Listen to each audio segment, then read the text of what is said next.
Doge, Doge, Doge, Doge. That's all anybody wants to talk about. And it's amazing, again, the Democrats are against government efficiency. They're Doge. Well, we'll talk about the latest lies they're telling you about Doge and some truth, some realities about the fraud that Doge is finding, the waste that Doge is finding that even MSNBC had to admit to. That's coming up in just a moment. Also, you saw Sheryl Crow sold her Tesla because she doesn't like Elon Musk. Our favorite Senator John Kennedy of Louisiana had the chef's kiss response to that. And apparently Pete Buttigieg thinks Canada is already part of America, trying to rip Trump and the FAA over the horrific crash we saw up there in Toronto. Well, Sean Duffy told him what for, and you'll hear that what for coming up in just a moment. Is Trevor Noah a racist? Well, we'll report, you decide. And finally, if you're trying to be sympathetic toward transgender athletes, men who are competing against women and try to tell their story, maybe CNN, maybe you shouldn't have had this dude on earlier today, because it did not help the case. You'll see it coming up right now. We're brought to you by Birch Gold. My name's Larry O'Connor, and you can call me Larry.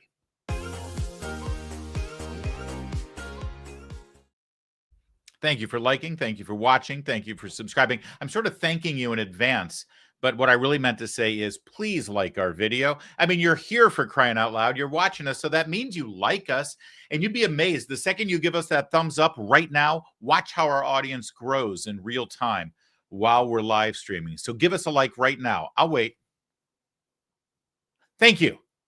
Have you seen the news from economists forecasting a depression, not a recession, a depression by 2030? Here's what's happening. We have a perfect storm brewing. We've got Social Security and Medicare hitting a breaking point already, and the largest generation of retirees in America hitting retirement all at the same time. Plus, you got a smaller workforce, meaning a smaller tax base. That plus the growing national debt, the rising cost of living, you see the problem we're in right now, right? So you can either sit back and wait for Congress to fix it, or you can actually do whatever you can to protect your family's future. Gold can be a safe haven in hard economic times, and Birch Gold makes it easy to diversify a portion of your savings into physical gold. Birch Gold will help you transition an existing IRA or 401k into an IRA in physical gold. It doesn't cost you a penny out of pocket. Protect your future today. Text my name, Larry, Larry, to 989898. You're going to get a free info kit on gold the second you do that, okay? You text my name, you get this free info kit.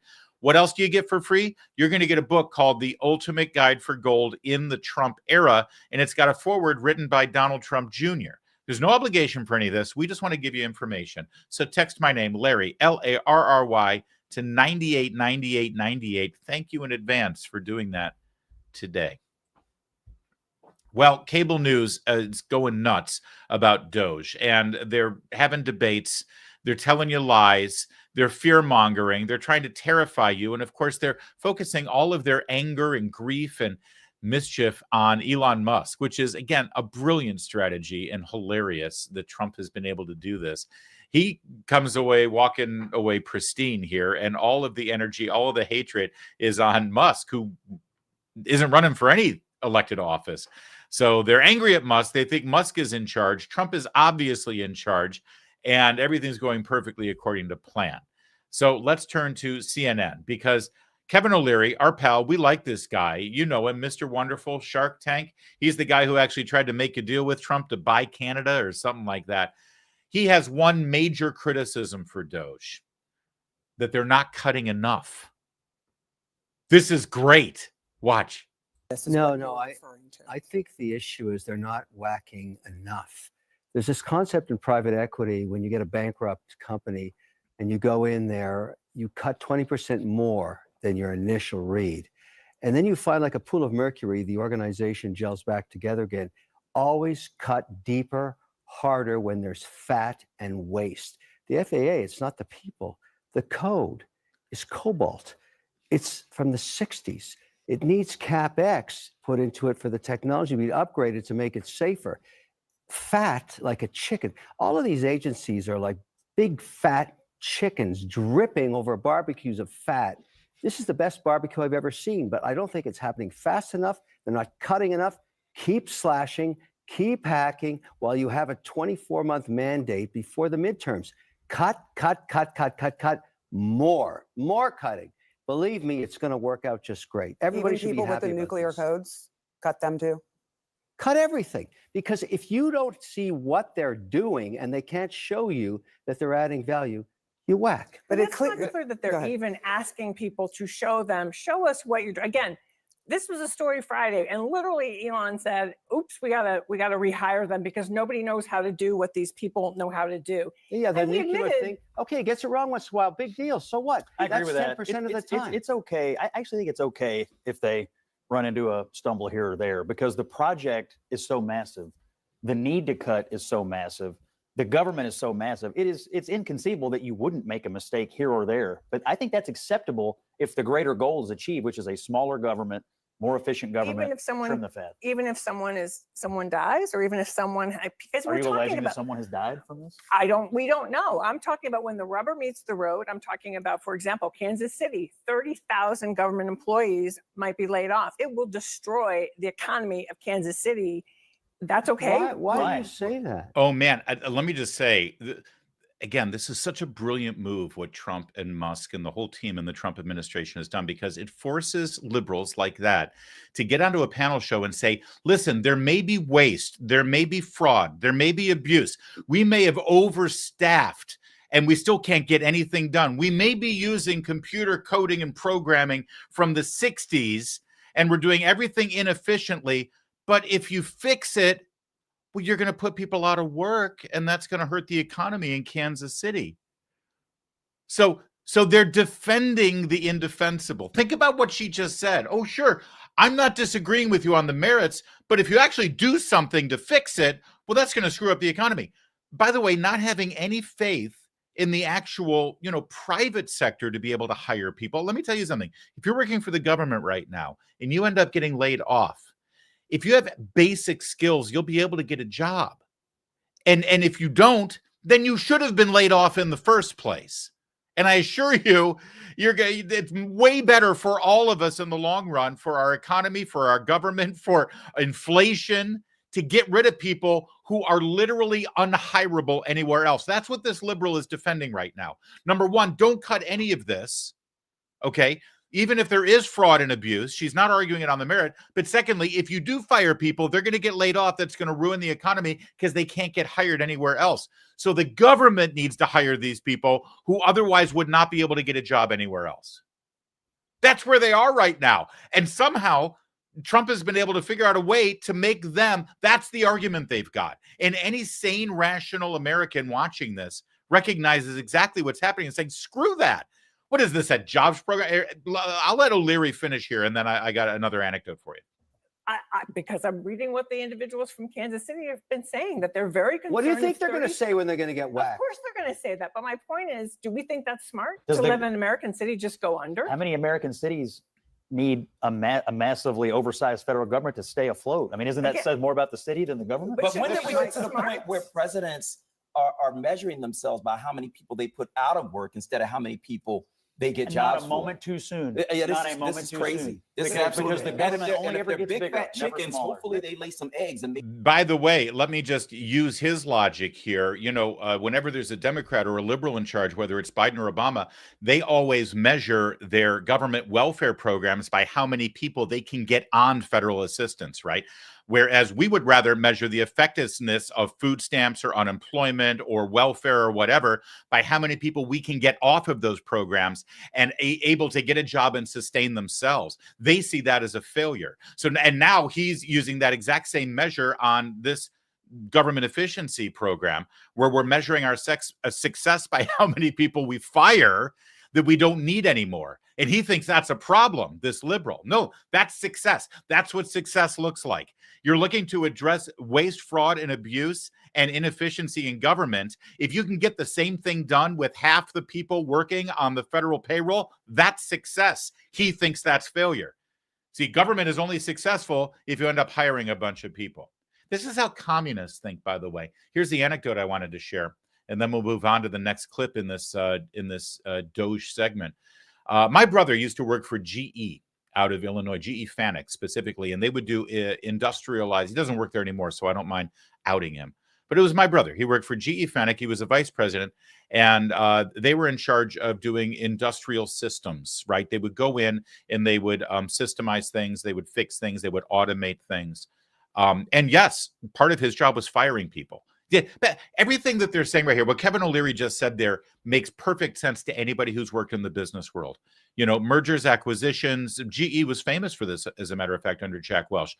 You look at a system, you look at a company, you trim the fat, you trim more than what's needed. It's always easier to rehire one or two people when you realize that you need them for efficiency, rather than say, yeah, we better not fire too many people. No, fire more people than you need.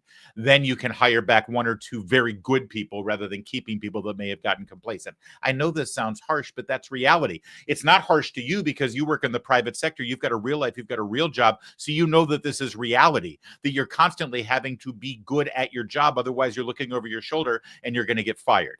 That's the reality. Federal workers, they never live in that reality, ever. So my brother worked for GE Fennec, vice president. He's over in China working on a project. Yeah, don't blame him. It was back in the day when we were doing projects with China and they weren't evil, I guess. The 90s, 2000s, whatever. Anyway, he's in China and the Chinese government officials take him out to a project. I don't know if they were digging a canal or working on some road, but they got all these old-fashioned sort of, steam shovels. Excuse me.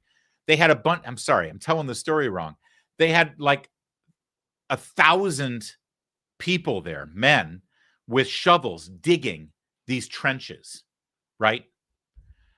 And my brother's like, why are you doing it this way? This is like really inefficient. You can dig that trench in like a day with like 10 people if you automate it and use automated,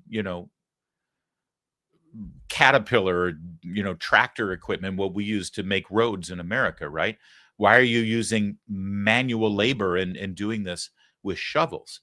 And the government official who was, showing him this project said, oh, well, this isn't just a roads project. This is also a jobs program.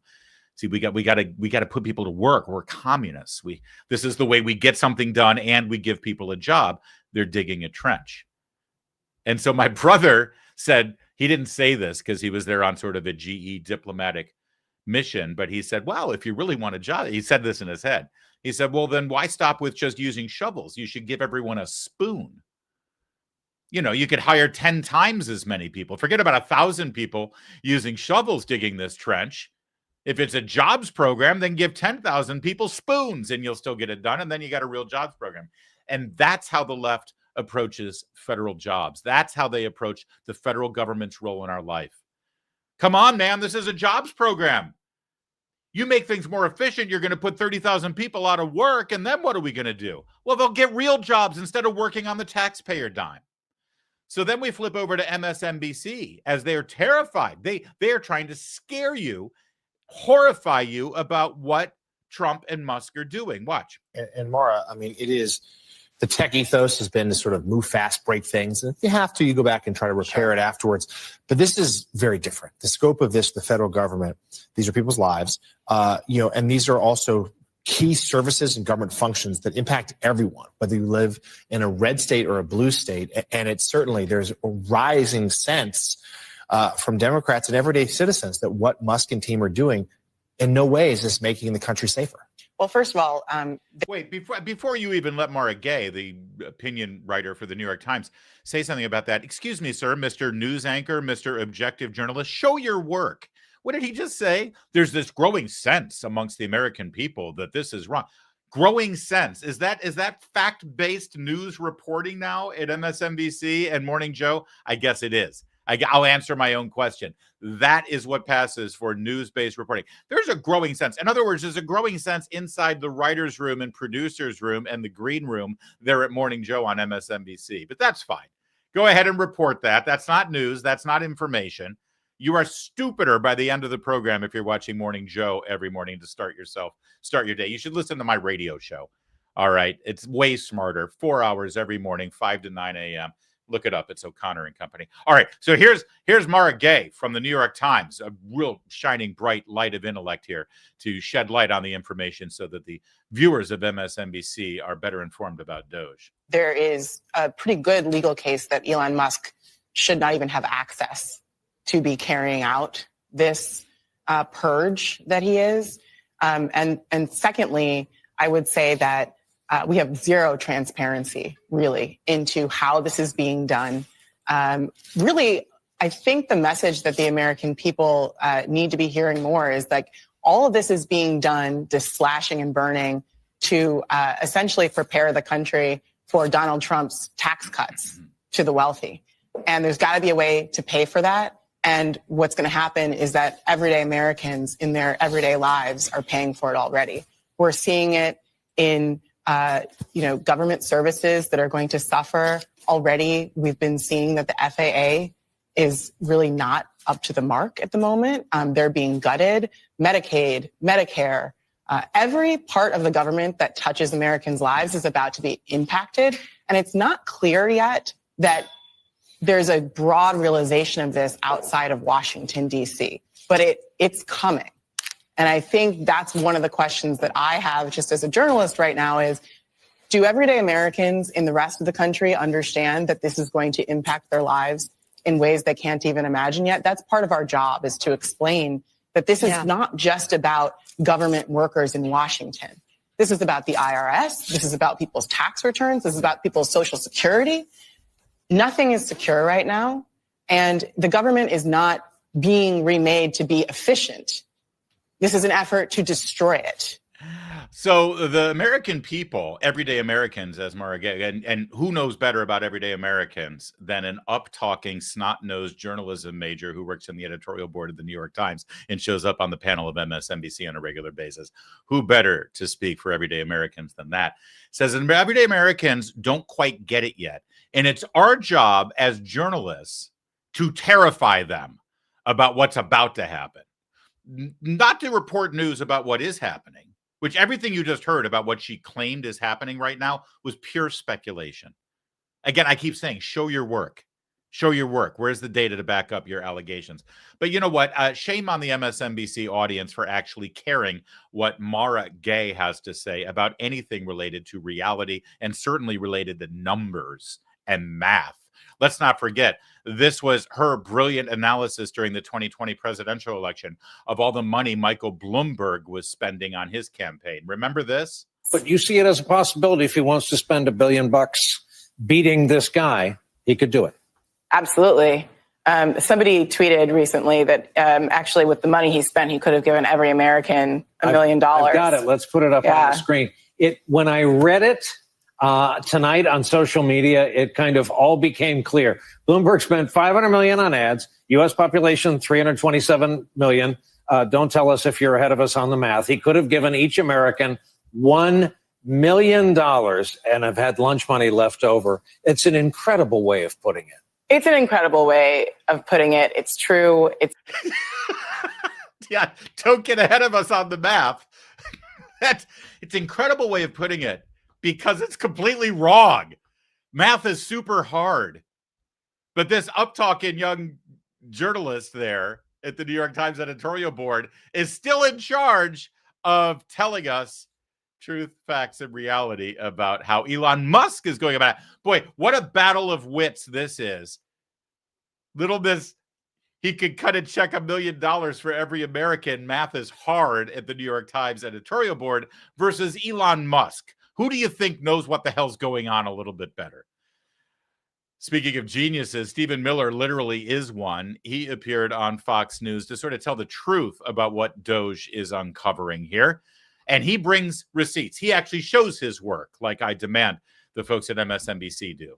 The plans to do so if those records are obtained.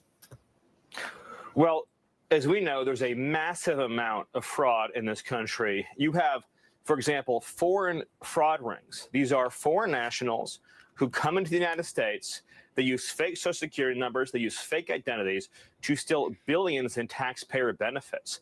There's no way to know until DOGE gains full access exactly how much money we're talking about.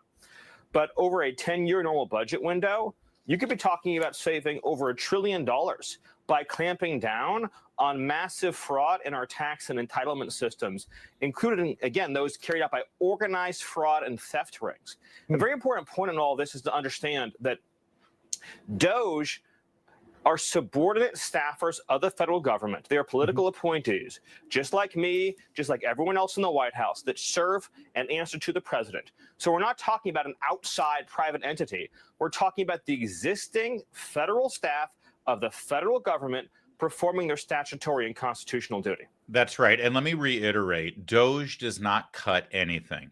DOGE recommends to the Office of Management and Budget, led by the director of OMB, Russ Vought, who has been confirmed by the U.S. Senate, and answers to the legislative branch in that capacity and to the executive branch in his capacity as director of OMB.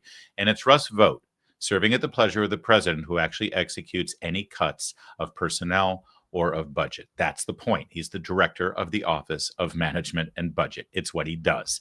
DOGE is an agency recommending these things directly to OMB. But you got that right. These are organized foreign entities who come into this country and then defraud our government, and nobody's watching. And with our computer systems as archaic as they are, even if it happens, you don't find out until years later. And good luck finding them. And when they're so concerned about protecting our private financial information, first of all, you should Google how many IRS employees have been arrested and convicted for releasing tax information, private tax information of conservatives that they don't find out about until 5 years later. A guy released Donald Trump's private tax information, an employee of the IRS. He only got 5 years in prison. Remember when Obama's IRS actually prohibited nonprofit political action groups from forming as nonprofits and getting donations if they had Patriot in the name of the organization? And don't even get us started about the IRS audits that are triggered for conservatives. Pete Hegseth, the Secretary of Defense, just found out that the outgoing IRS bosses from Biden, right before they left office, triggered an audit of his financials right before they left. So please don't tell me about how this power is going to be abused by the DOGE team, who answer to Russ Vought, who answers to Donald Trump. Meanwhile, even MSNBC can't avoid finding out and reporting on very real fraud that Musk is uncovering. There was an Inspector General audit last year that showed over an 8-year period, the Social Security Administration made almost $72 billion in improper payments, a little less than 1% of payments in that time period. Now, the report also says that most of these improper payments were overpayments, not payments to deceased people or people who didn't qualify to receive these payments. At the same time, Jose, this effort by DOGE is to go through this agency like every other and try to weed out waste and fraud. Yeah, I mean, and also 72 billion, and that's without a comprehensive search. I mean, that's significant. Yeah, it's significant. Thank you. 72 billion. And that's the Inspector General, who frankly doesn't have the efficiency and power or influence that Elon Musk and DOGE's team. But the Inspector General found $72 billion in improper payments. So don't you think something needs to be looked at? Yeah, of course it does. And all of the lies that you're hearing from the media and from Democrats, understand two things about it. They're fear-mongering. They're scaring you. They said Musk might do this or he could do that, and we fear that he'll do this. But there's no actual data, proof, evidence, receipts, work that they're showing you to back up their claims, their hysterical fear-mongering. That's number one. And number two, ultimately, what they're against is Trump succeeding in fixing what's broken in our government, because they've been able to live off of this. They've been able to survive off of this. It's where they gain their power. The bigger and less efficient the government, the more power they can continue to maintain, because things don't get fixed. Things are still broken. And we're going to spend all this money. We're going to hire all these people and we're going to solve it. And then things continue to get worse. And what's the solution? More Democrats getting elected to fix more broken problems that they never intended to fix in the first place. Have you ever wondered why the Affordable Care Act, Obamacare, actually ended up making healthcare less efficient and less affordable? And then what's the solution? Well, we just need more of it. That's all. finally, we've got the bull in the China store doing exactly what we wanted him to do the first time around. He's fixing it. Are things going to get broken? Yes. That's the point.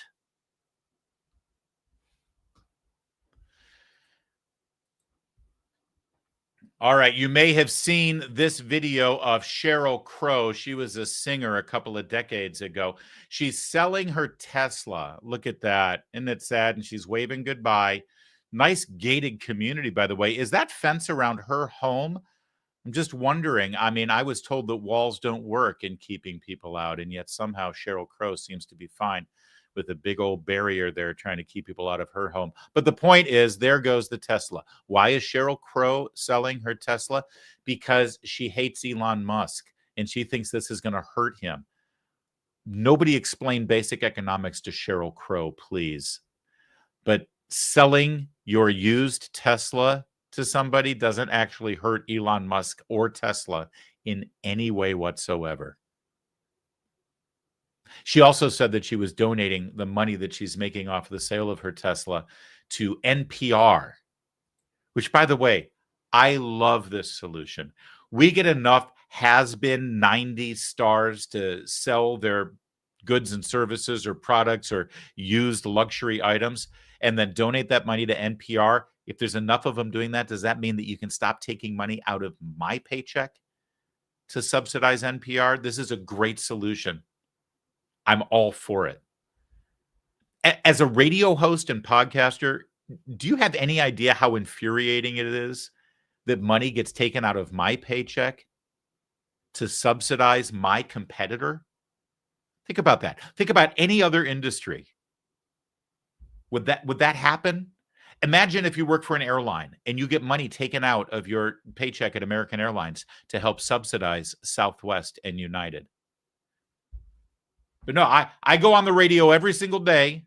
I do my job, and they take money out in taxes, and they use part of it to fund NPR, which is like 3 stations down on the dial from my radio show. And I have to compete in the ratings. I'm bitter. Don't get me started. Our favorite senator from Louisiana, John Kennedy, was on Hannity, and they talked about Sheryl Crow and selling Teslas to hurt Elon Musk, and I think he handles it from here. You know what this makes me want to do? I have friends that own Teslas, and if they're going to have a boycott and try to harm Elon Musk for exposing waste, fraud, abuse, and corruption, you know what? I think my next car, I'm going to really look into a Tesla. I think that's going to be my next car. Well, with respect to Ms. Crow, I'd make a couple of points, Sean. Number one, Ms. Crow's entitled to her opinion. Number two, I think she means well. But if she ever had a clever thought, it died alone and afraid. I think point three, I think that it should not go unnoticed that President Biden got a lot of his advice from pop singers and movie stars and people who partied with Harvey Weinstein, and we know how that turned out. In terms of the Democrats, I've got a lot of friends who are Democrats, and they haven't asked me for advice. But if I did, I'd tell them, look, you just got to try harder not to suck. I mean, think about it. Over the past 4 years, the Democrats mismanaged Congress. They mismanaged COVID. They mismanaged the economy. They mismanaged inflation. They mismanaged the national debt. They mismanaged Afghanistan. More recently, in their opposition to President Trump and Mr. Musk, the Democrats have chosen to support the bureaucrats and the spending porn over the American taxpayer. Just like they support illegal immigration over the rule of law, just like they support transgender athletes over women's sports, just like they support Hamas terrorists over Israel. All Democrats are not like this, but the party is controlled right now by people who majored in online activism with a minor in puberty blockers. Boy, that is just a gold mine to work off of. He's so good. And he's 100% accurate on that last point, because let's not forget who is now the vice chair of the DNC, David Hogg, who I believe he just perfectly accurately described, majoring in online activism and minoring in puberty blockers. Beautiful description. To hand it, and there's a little bit more of this I want you to see because he's so good. Hannity has a point here, though. All good America-loving, Trump-loving, make America great again Republican conservatives really should think about buying Teslas. And I know. You think that only tree-hugging, left-wing, climate change conservative activists buy Teslas, but you're wrong. Can I admit, I don't think I've ever mentioned. Have I mentioned this before on the program, Kevin? I'm going to out myself. I own a Tesla. In fact, it's worse than that. I own 2 Teslas. That's right. And I bought them before it was cool. Okay. Now, don't get me wrong. I have a Model Y and I have a Model 3, and I'm not rich. They're actually relatively affordable cars. All right.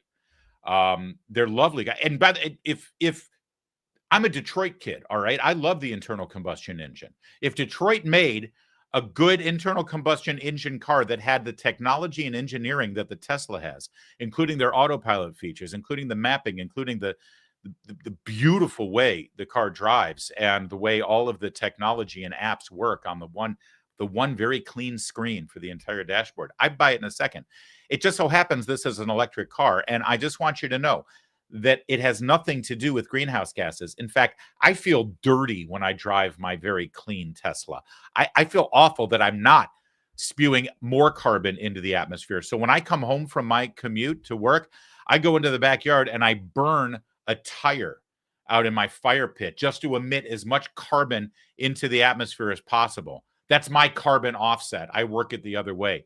I emit enough carbon as if I had driven an internal combustion engine to work. All right. So trust me, I'm not trying to save the planet with my Tesla, but it's a great car. It really is. And I bought this well before DOGE and well before Elon Musk even bought X. It was right around that time. But I love the guy. And after I got my first one, we're like, well, we need a second car. And I'm like, and my wife had already sort of taken over my Model Y. So I got myself a zippy little Model 3. You should price it out, because Hannity's right. If the left is going to protest Elon Musk by selling their Teslas, we should buy them from them. Or if you really want to help Elon out, buy it new. They have some deals going on with the Model 3 right now. You'll love it. In the zip. All right, back to Hannity and Senator Kennedy. I know these people. They think men can breastfeed. They're triggered by race. They cry if you use the wrong pronoun. And most fair-minded Americans look at this and they go, these people are about 10 exits past normal. And that's what's killing the Democrats right now, in my opinion. Oh, I'm sorry. I don't want to interrupt this. Keep going. No, I'm done. Okay, spending porn, and they got to try harder not to suck. And I can't keep up. One question people ask me about you, they like, is this extemporaneous from Senator Kennedy, or does he actually think this out ahead of time? Does this just flow naturally for you? About 5 minutes before an interview, my staff knows to leave me alone.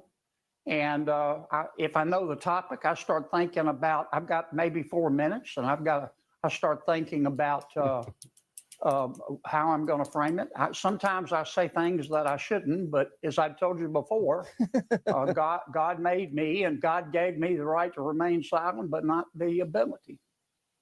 Well, I appreciate it, but it is interesting what you're saying, because what have they doubled down on? They doubled down on waste, fraud, and abuse and corruption, which will end up being hundreds of billions, if not more.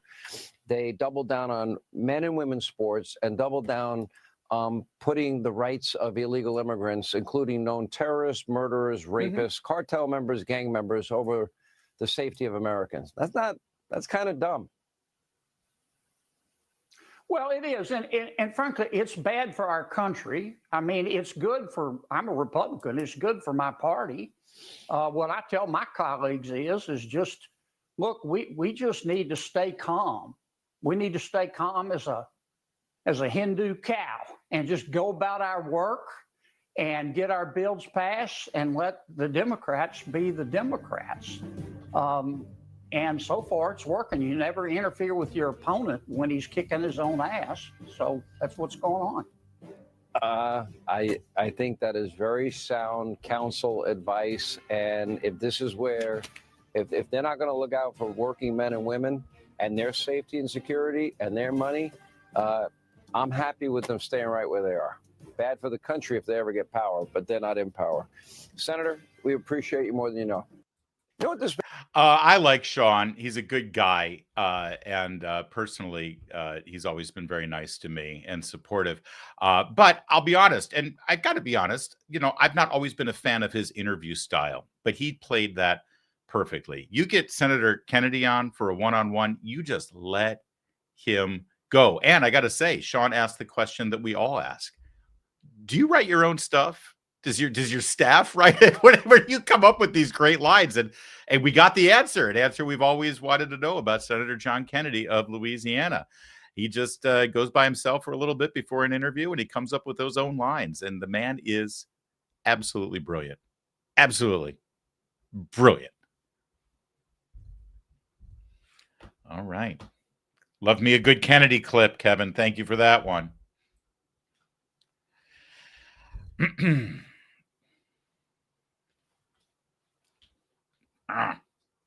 Got to get my earpiece fixed. I'm using this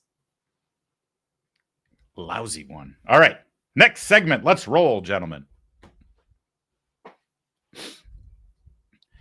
Well, if you were frustrated that Pete Buttigieg didn't spend much time focusing on our transportation infrastructure, the FAA, air traffic control, basic things like potholes down Main Street of South Bend, Indiana, well, you've finally going to be happy knowing that Pete Buttigieg is really honed in and laser focused on the problems that we've experienced in the Department of Transportation. The problem is he's no longer Secretary of Transportation. All it took was for him to actually have to get out of the job for him to finally focus on doing the job that he didn't do for 4 years.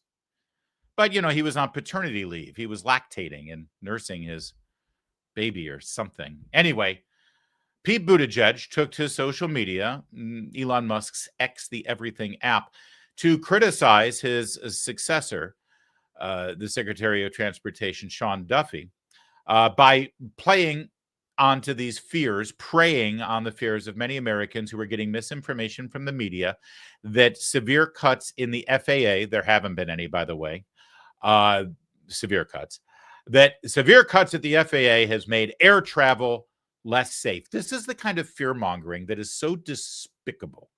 And by the way, look at his tweet here. The flying public needs answers. How many FAA personnel were just fired? What positions and why? That's the sort of thing where you can actually call him out on it and say, are you saying that things are unsafe? Are you saying that people shouldn't be able to, shouldn't fly right now because planes are going to start smashing into each other? Are you saying that Trump is making the FAA and air travel dangerous because of these cuts? And Pete Buttigieg can say, oh, I'm not saying any of that. I'm not saying that. I'm just asking questions. I'm just saying we have the right to know. That's all. That's all I'm saying. I'm just asking questions. What a duplicitous little jerk this guy is. He did nothing as Secretary of Transportation except ride on trains and complain about bridges being racist. Well, what I love about this Trump administration is that they let nothing go unanswered. They fight back. They defend themselves. There have been Republican presidents in the past who I think felt like, well, conservative talk radio hosts will defend me, so I don't need to say anything. Why do I need to get in and respond to people? Rush Limbaugh will do it, right? Bill O'Reilly will do it in prime time, so I shouldn't have to deal with it. Well, these guys are great. Sean Duffy, the replacement new transportation secretary, he responded immediately to questions, bullshit from Pete Buttigieg. He said, Mayor Pete, I love that he calls him mayor, by the way. pinnacle of his political career, was mayor of South Bend, Indiana, fourth largest city in Indiana, and he didn't even do a good job at that. Mayor Pete failed for 4 years to address the air traffic controller shortage and upgrade their outdated World War II era air traffic control system. In less than 4 weeks, we have already begun the process and are engaging the smartest minds in the entire world. Here's the truth. The FAA alone has a staggering 45,000 employees. Less than 400 were let go. So they have 45,000 employees at the FAA. They just fired 400, and Pete Buttigieg said, the American people deserve to know. And by the way, specifically saying the flying public needs answers. He's suggesting that air travel is less safe because of these cuts. 400 out of 45,000. And by the way, they were all probationary. That means that they had been hired less than a year ago. 0 air traffic controllers and critical safety personnel were let go. Mayor Pete chooses to use this amazing department that chose to use the amazing department that is so critical to America's success as a slush fund for the Green New scam and environmental justice nonsense. Not to mention that over 90% of the workforce under his leadership were working from home, including him. The building was empty. When we finally get a full accounting of his mismanagement, I look forward to hearing from him. Good for you, Sean Duffy. And let's not forget, during the middle of his tenure, he personally voiced his own concern about understaffing at air traffic control towers. This is on his watch. How concerned are you? I'm very concerned. We watch these things very closely. If you look at the last decade or so, you would see between 10 and 20 times a year, typically, that this would happen. This year, we're on track to have more than 20, and even one is one that I would not like to see happen. That's him addressing near misses that happened, again, at a time when air traffic control towers are understaffed. They're not rehiring. They put a focus on equity and inclusion rather than on excellence and merit. And he did nothing about it other than do this lovely television interview at Ronald Reagan National Airport. That's the terminal at National Airport in Washington, D.C., where the tragic mid-air collision just occurred with that Black Hawk helicopter. I mean, he's there at the scene of the crime. And this was what, 2 years ago? Yeah, almost 2 years ago, this March in 2023, when he said, I'm very concerned. I'm very concerned. What did you do? Well, he spent a lot of money trying to get electric vehicle chargers installed. I mean, so you got that going for it. But the media is going nuts right now over these cuts at the FAA, and they're trying to fearmonger you. They're trying to make you think that it is less safe to travel by air because of Musk and because of Trump. Here's a perfect example. The Associated Press, Tara Kopp, you can see the post underneath Caroline Levitt's reply here. She wrote an article. It says FAA staff fired over the weekend included personnel that worked radar, landing, and navigational aid maintenance, among others. Hundreds were fired just weeks after a fatal midair collision in D.C. killed 67. One employee said they were harassed on Facebook by DOGE. Okay, let's break this down. This is how journalists like at the AP, which somehow are claiming to be martyrs for the First Amendment right now, because they're being excluded from Oval Office interviews with the president because they refuse to call the Gulf of America the Gulf of America. This is how they get away with their lies, because it isn't really a lie. Look at this third sentence. Hundreds were fired just weeks after a fatal midair collision in D.C. killed 67. Now, the implication is clear that the people who were fired lead to less safe air travel and midair collisions. But of course, there's nothing in here, and there's nothing in her article, which I read multiple times, nothing connecting firings at the FAA or even employment status of any kind at the FAA with the midair collision. But it's factual. It's true. What she said is true. Hundreds were fired weeks after a fatal midair collision. That is an undeniable fact. But she's implying that there's some kind of connection between the two, which there is not. But this is the smarmy kind of lie that they try to get away with. But then the blatant lies, well, Caroline Levitt called her out. Caroline Levitt, the White House press secretary, said, fake news from AP. DOGE doesn't have a Facebook page, and no air traffic controllers nor any professionals who perform safety critical functions were terminated. So the second one, I guess, is debatable because some people are claiming that they had safety critical functions and they've been terminated, even though they were only on probation and had only worked there for less than a year. Set that aside for a minute. It should be pretty cut and dry whether DOGE has a Facebook page. She specifically says one employee said they were harassed on Facebook by DOGE. In fact, this is a portion of that article. I clipped this and saved it because I knew they were going to change it, which they did. We'll get to the change in a minute. But here's the original article. It says, the official DOGE Facebook page started harassing me on my personal Facebook account after I criticized Tesla and Twitter. Spitzer Stadlander wrote in a post over the weekend on LinkedIn. Less than a week later, I was fired despite my position allegedly being exempted due to national security. All right. Think about this for a minute. This writer for AP just saw what this person wrote on LinkedIn, clipped it, and then put it in her article as if it was fact. I mean, I guess technically it is a fact that this person wrote this on LinkedIn, but is that journalism? Is that reporting? I mean, if DOGE doesn't have a Facebook page, why would you include this in the article? Because, yeah, this person may have said that on LinkedIn, but if the person's wrong, you're just repeating an error. You're repeating a lie in your own Associated Press article. I thought Associated Press was the crown jewel of journalism in America. Well, of course, it's true that that DOGE does not have a Facebook page. Any sentient, thinking, intelligent human being would know that. Why? Well, here's why. Who's the person running DOGE? His name's Elon Musk. Other than Tesla and SpaceX and the Boring Company, what else does Elon Musk own? It's a pretty high-profile company. I'm sure you've heard of it. It's the old Twitter. Now it's called X. He owns his own social media platform. So why on earth would he start a DOGE Facebook page?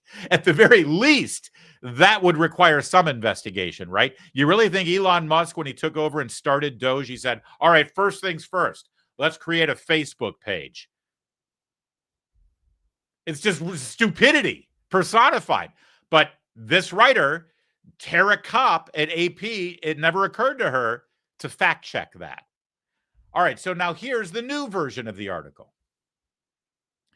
Spitzer Stadlander said that post drew the attention of a Facebook account labeled Department of Government Efficiency, which reacted with a laughing emoji. Soon after, he saw the same account reacting to much older posts through his personal Facebook feed. There are at least a half dozen Facebook accounts labeled Department of Government Efficiency, and it's unclear who operates any of them. Now, why even include that in your article, Associated Press? So basically you're saying this person tells me that a page that may or may not be the Department of Government Efficiency has been making fun of them on Facebook, although it's unclear if it has any connection to the Department of Government Efficiency. But we're going to report it anyway because we have an agenda against Elon Musk and Donald Trump. These people are awful.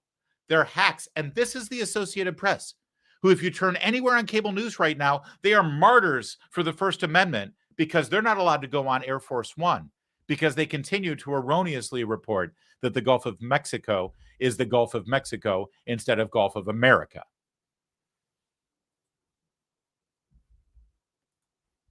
But we'll let Scott Jennings have the final word. Because if there's a dust-up between Pete Buttigieg and Sean Duffy and whether flying is unsafe or whether in some way cutting employees at the FAA makes it unsafe for you to fly in an airplane, Scott Jennings should have the final word, shouldn't he? There are 45,000 employees at the FAA. We're talking about fewer than 400 people, and he says 0 air traffic controllers and critical safety personnel were let go. So if that's true, I don't really have a problem with it, to be honest with you. I do like the idea of keeping the people who are in the direct chain of command of safety and the air traffic control system and so on and so forth. But I have a hard time believing that there is a single government agency that doesn't have a bloat of administrative personnel that we could probably do without. And I think that's why a lot of voters are happy that Donald Trump and Elon Musk are finally going through the federal government and trying to take out some of this bureaucracy that we probably just don't need. So I'm reading to you what Sean Duffy says. He's the Secretary of the Transportation. I have no reason to doubt his numbers. That's right. So I love it when Scott Jennings actually brings facts to that table. There's one other fact too, because you saw this other thing. You saw this unbelievable crash landing in Toronto, Canada, of this Delta jet that had a hard landing. The landing gear failed. It landed on its belly. Sparks start to fly. It flips over, lands on its back safely, and everybody walks away. Yes, there were some injuries, but no fatality. Remarkable. And, that's the sort of story that used to be cable news gold, right? They would get ratings on that because you've got great video, great story, happy ending. Everyone can relate to it, right? Oh, my God, you're right. But 10 minutes into coverage on CNN and MSNBC, there they go. They start blaming Musk, Trump, and cuts at the FAA. And nobody, no sane, rational human being is able to step up during the conversations on cable news and say, excuse me, ladies and gentlemen, last I checked, Toronto is not yet part of the United States of America. Now, you may be advocating now for Trump's design to make Canada the 51st state, which is not something I'm interested in, by the way. I don't need Canada to be part of the United States of America. They've gotten fat and lazy and complacent with their mediocre socialized medicine, and they've lost their inherent instinctive love of firearms. I mean, they used to love guns up in Canada, but not anymore.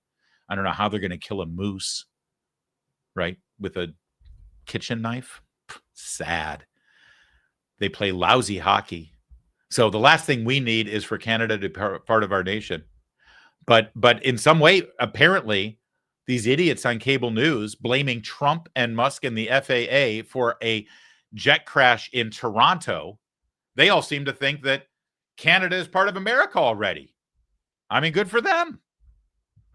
Well, one other thing about trying to bring up cuts at the FAA and air traffic controllers with regard to this crash in Canada, which of course had nothing to do with air traffic control, whether it's American or Canadian. But there's one other item of note that might be worth some conversation on cable news. I'm sure you won't get it, but I'll share it with you because you're just a smart person. Air traffic control in Canada is not a function of the government. It's privatized. Yeah. The airlines spend money on it themselves to make sure that they operate in a safe manner because it's good for their business to make sure that things are run efficiently and properly. Like any other business, the airlines have decided in Canada that they would pay for air traffic control, and they privatized it. And it's efficient, and their systems are not antiquated. You see, the reason why the FAA has not been able to get new computer systems is because it's run by the government.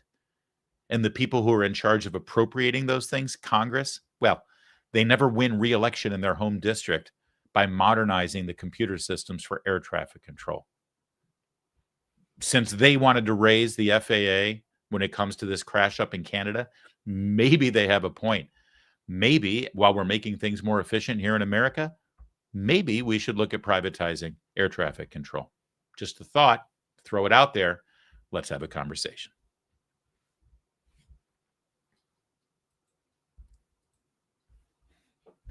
CNN is very upset that women's sports are now free of any level of natural testosterone. They want, now, don't get me wrong, there's probably some testosterone involved in women's sports, but that's, people juicing up in the locker room the good old-fashioned way, like the East German swim team used to do. But CNN is very upset that a naturally born genetic biological man can no longer compete against women. And they're scrambling to try to make the case. They're really upset. There's like, okay, Trump signed the EO. This seems to be popular. 80% of Americans don't want men to compete in women's sports. So how can we make the case? Oh, I know. Let's bring in one of the men. And so they got this guy. This is an athlete who competes in track in the state of Connecticut. And, well, I'll let you judge on whether this interview advances the cause of men competing in women's sports. It is like, as a transgender woman in the United States at the moment. Oh my gosh. So I'm Black. I'm a woman. and I'm transgender, and I'm an athlete. Each of my identities is a target, especially in America. Right now, it's just to live life to the fullest potential, and whatever happens, happens. We are doing the work. We have to continue to do the work, and just one day at a time, take it one step at a time, and to try to just wake up tomorrow. How has life changed, or has life changed since President Trump's inauguration? I feel like a lot of the anti-trans rhetoric has become louder, more in my face. You know, prior to this set in stone administration, I woke up every day and I face adversaries when I leave my house. Now I wake up every day and I have to make sure that I make it home alive. It's really sad to see people going out of their way to make it known that you don't belong here. I can't decide whether this is our generation's Rosa Parks or Jussie Smollett. It could be both. Technically Roscoe Parks in this case, right? Are you kidding me with this? Do you really think that you're making the case? By the way, I recognize, and this was first brought to our attention because Piers Morgan started posting on the X app about it. And I realized now this was not on America's CNN. This is on their international feed, right? It says CNN World.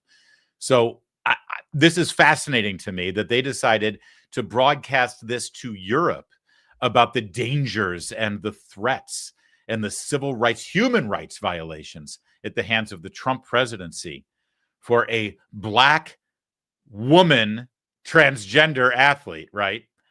But they didn't do this here in America, did they? Kevin, can you confirm that? Did they ever? This didn't play in American CNN, I bet.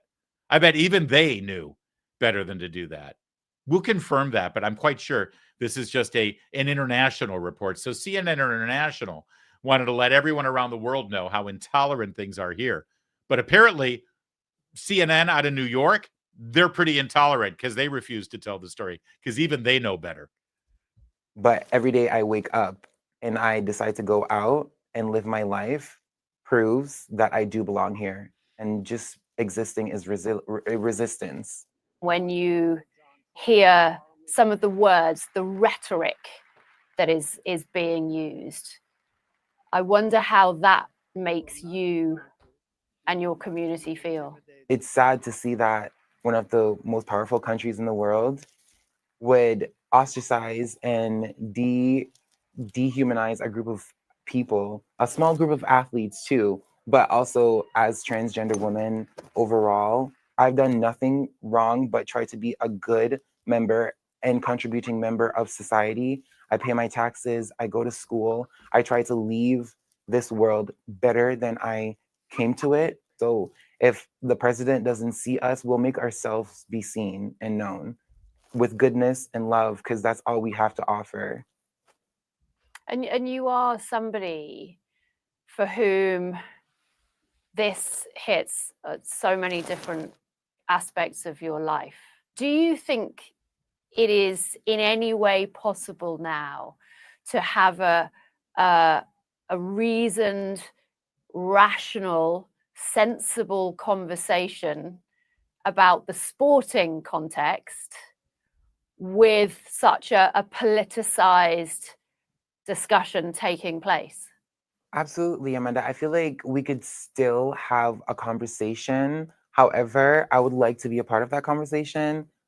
I am willing to sit down with the IOC, the USATF, the NCAA, with any of my international federations, even the Trump administration, Trump himself. If he wants to sit down with me and talk and have a human conversation and see me, because I feel as though social media is very loud, and to have a human sit across from you and have a conversation with them, it's very different. So I'm willing to have that conversation if they're willing to give me that chance. Of course, this person would love to have a conversation with Donald Trump because this person is a narcissist and a publicity whore. Yeah, this CNN host who's being oh so tolerant and expressive in her sympathy and compassion for this individual. I wonder, why doesn't she give up her job to a transgender television host? I mean, if she really feel, I guarantee you that in jolly old England, there is a dude who dresses up like a woman. I mean, this is the country that brought us Benny Hill, right? I'm sure there is a dude who dresses up like a woman who can read a teleprompter just as well as she can. So if she's really down with the cause, if she's really compassionate about this and really wants to show how much empathy she has, why doesn't she relinquish her very well-paying job to a dude in a dress who reads a teleprompter just as well as she does? It's shocking to me that she doesn't. Also, by the way, I'm guessing if a dude wants to get undressed next to her in her very expensive health spa there in London, I'm pretty sure that she would complain about it. Why is that part of this conversation not brought up? Why is this only about the sport and the competitiveness and about, oh, the violation of your human rights and the hateful rhetoric that's being used? Really, how about the damage done to a 14-year-old girl who, for the first time in her life, she sees a naked man's genitalia against her will and without her consent? Is that okay with you, CNN host? Would you want your daughter to see a naked man's genitalia without her consent? Because that's what goes on right now in these locker rooms, thanks to your compassion and empathy and ignorance. I'll let the segment complete now. What would you say to President Trump? What would your message be?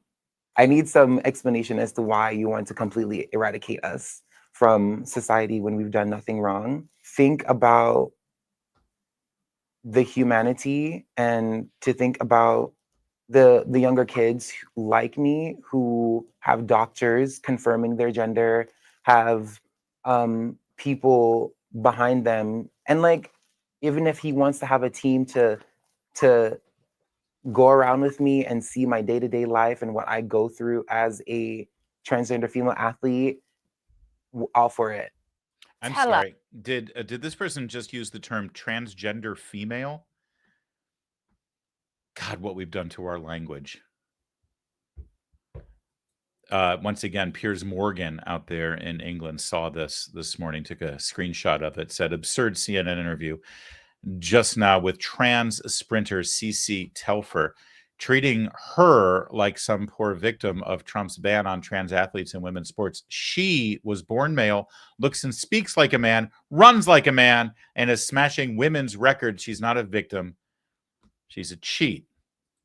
I think we'll let Piers Morgan have the last word on that, except you had some pronoun trouble there, Piers, but we'll let you off. After all, you have to live in London.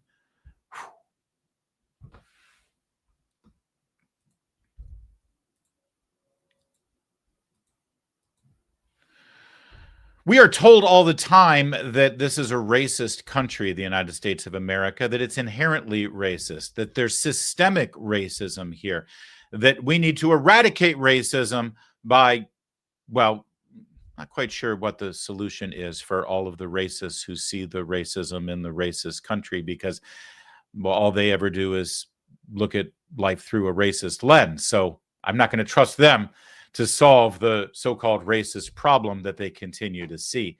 But the good news is, for all of you who have trouble finding racism on a regular basis, who don't think racism is quite as bad as we're told by our elites in government, academia, and in the entertainment world, I have, in fact, found the racism. In fact, I've found some really, really bad racism. Racism that like goes all the way back to the dark days of segregation in this country. You know, when we had whites only schools and blacks only schools, whites only. Yeah, I found it. Trevor Noah, the former host of Comedy Central's Daily Show, apparently is an advocate for racism and segregation because he just did this segment on a podcast. I found myself wondering, and this applies to America, and then maybe it'll go to other places in a different way because Finland ties in. Do you think that integration was the right move? Like, and now I'm separating two things because I know in America people are like, well, of course, I mean, there was racism and there's segregation, and I go, yeah, no, I'm separating them. Let's separate someone being oppressed and someone not being able to get a job and someone not being able to get a bank loan. Let's take all of those the negative things away, Mm-hmm. because I'll put myself out personally and say, I think whether we're talking about gifted kids Mm-hmm. who are anomalous, let's say, to the norm, whether we are talking about, and I mean anything that does not fit into a category, I think the part of the reason Finland is able to do it is because, have you been to Finland? It's very homogeneous. I've been to Finland. You know who's in Finland? Finnish people. That's it. That's it. And because they're all Finnish, there's an idea of like, no, we all head in the same direction. We all know what our actions mean. And that's a really powerful thing I've learned in communicating with other people. When I'm in a room with anyone where we start to tie together multiple things. So if I'm in a room with Black people, already there's like an implicit trust because we know what certain actions, words, and vibes mean. And then you're in a room with another African. Already. This person. Now, even if you shout at me, I know what your shout means. The same way an Italian knows what an Italian shout means. Yeah. Right? I know I'm prefacing it with a lot because it's a loaded question. Yes. But I would love to know if you think integration was the right solution, maybe. Okay, we're going to hear the answer, but let me just say that there was a whole lot in that question. A whole lot, by the way, with regard to double standards, and a whole lot of, well, implied racism that an interviewer or podcaster like I would never get away with employing. And I assure you that if I ever had an interview where I asked the question, no matter how qualified it was, if I asked the question, was it a mistake to integrate the races in America? That would probably be my last program. Probably. I mean, I might if I really wanted to die on that hill. By the way, also worth noting, I would never ask that question.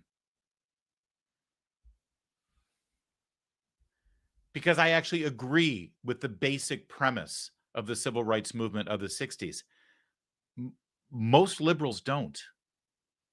Most liberals don't. When a progressive, anti-racist, Ibram X. Kendi, Trevor Noah, radical leftist in America today reflects on Martin Luther King's words during his famous speech at the Civil Rights March at the Lincoln Memorial, saying our American dream is in fact to judge people by the content of their character, not the color of their skin. They think that's the wrong lesson.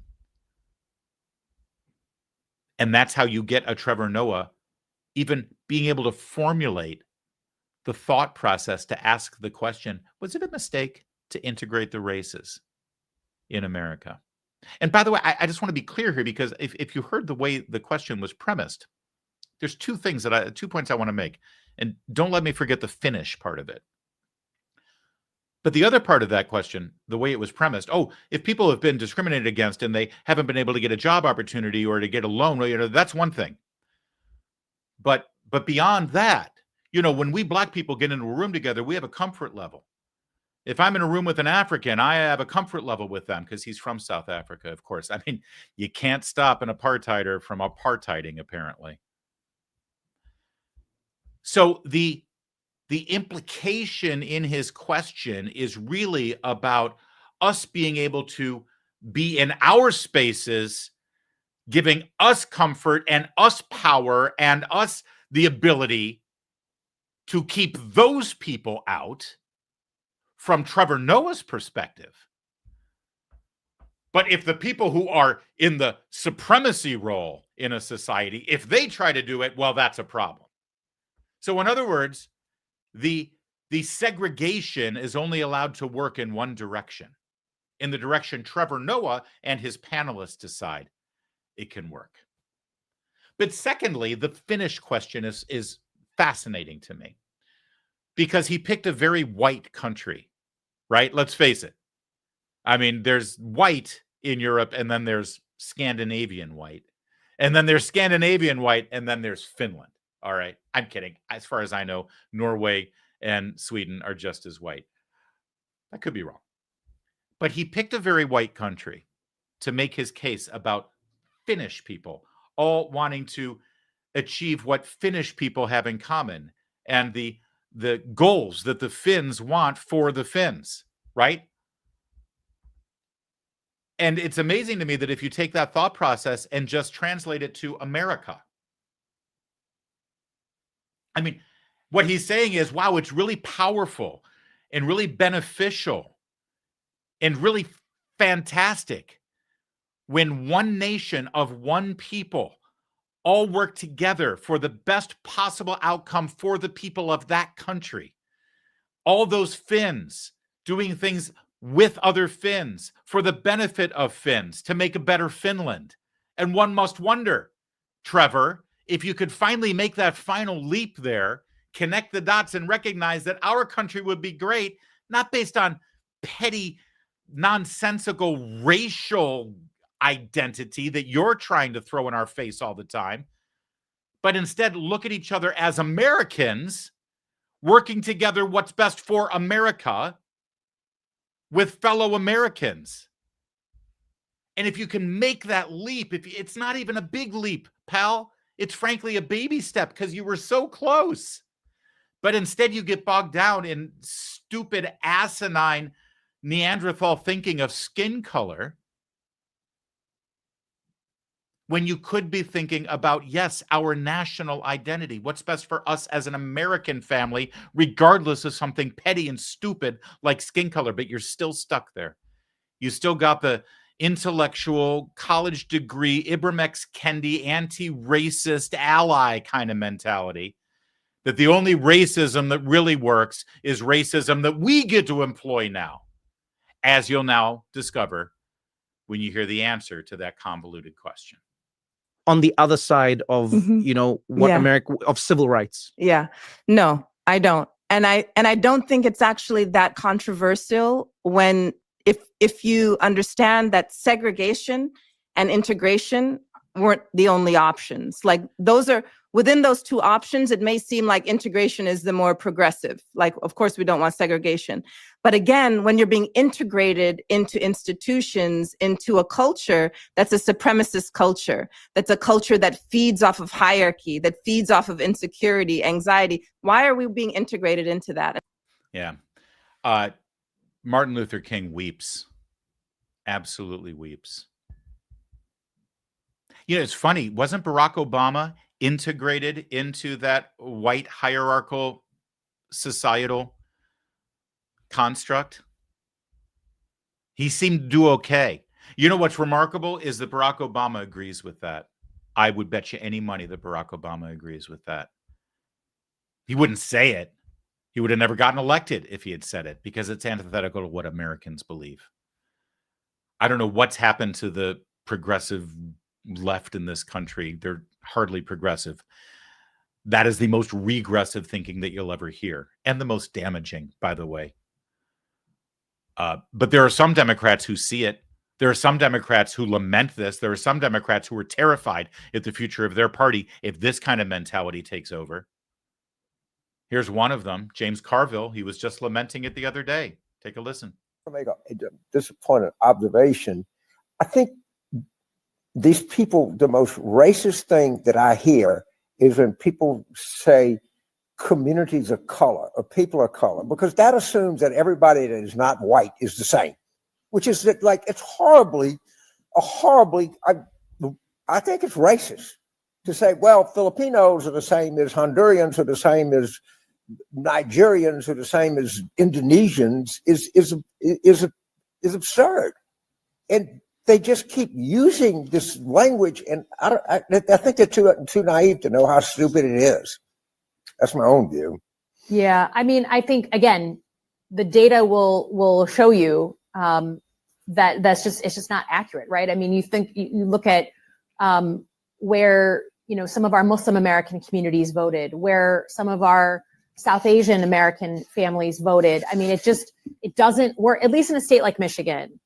It's like a giant mixing bowl on political preferences. And if you think that you understand a community because of their country of origin, you haven't run in a swing state. I'll tell you that.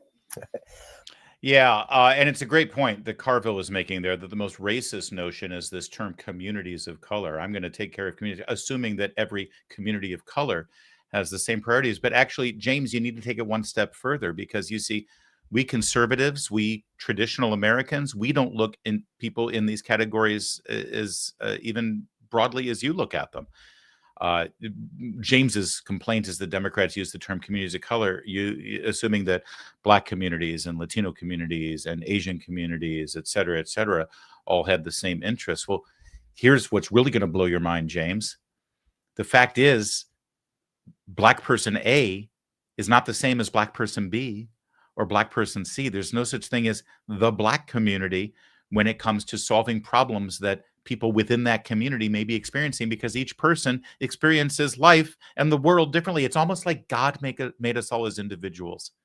It's almost like we're all individual human beings with our own life experiences, our own morals, our own brains, our own souls, our own sense of destiny and responsibility to our nation, regardless of our skin color.